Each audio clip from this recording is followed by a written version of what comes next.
الرحمن الرحیم اللہم الہمنی رشدی وعوذنی من شر نفسی۔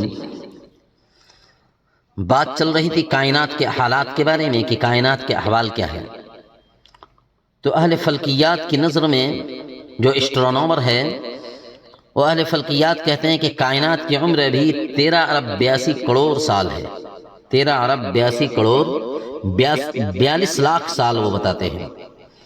اہل فلکیات کا نظریہ یہ ہے کہ بگ بینگ کے بعد یہ کائنات وجود میں آئی ہے، اسی کے بعد آسمان اور سورج اور زمین اور ستارے اور کہکشائیں اور چاند سب بنے ہیں، اور اسی کے بعد یہ تمام چیزیں بنی ہیں جو ہم سب دیکھتے ہیں۔ گویا کہ بگ بینگ ہی کائنات کا نقطۂ آغاز وہ بتاتے ہیں، اور کہتے ہیں کہ اس وقت کائنات کی عمر 13 ارب 82 کروڑ 42 لاکھ سال وہ بتلاتے ہیں، اور اس کے کافی سالوں کے بعد سورج ستارے اور چاند بنے ہیں۔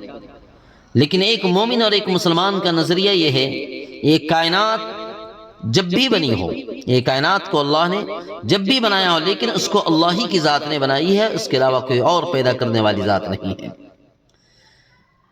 اسی لیے فلکیات والوں کا کہنا ہے کہ وہ فرماتے ہیں کہ کہتے ہیں کہ کہکشائیں بہت سارے ہیں، گلیکسیز، اربوں ستاروں کے مجموعے کو کہکشاں اور گلیکسی کہا جاتا ہے۔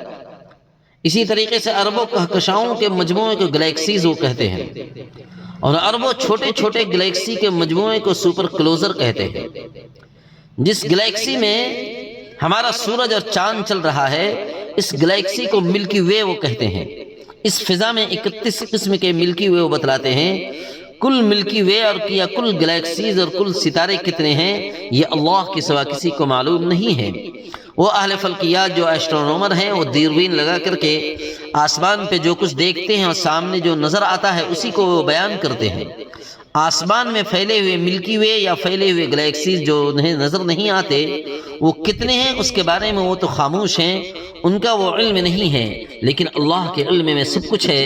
ان باتوں کو دیکھنے سے پتہ چلتا ہے، اور ان حالات کو، کہ اللہ کی ذات کتنی بڑی قدرت والی ذات ہے۔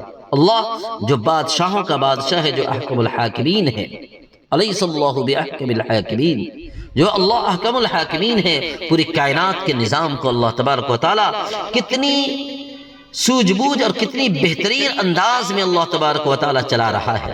اللہ تعالی ہمیں سمجھ کی توفیق نصیب عطا فرمائے۔ اللہ اعلم بالصواب۔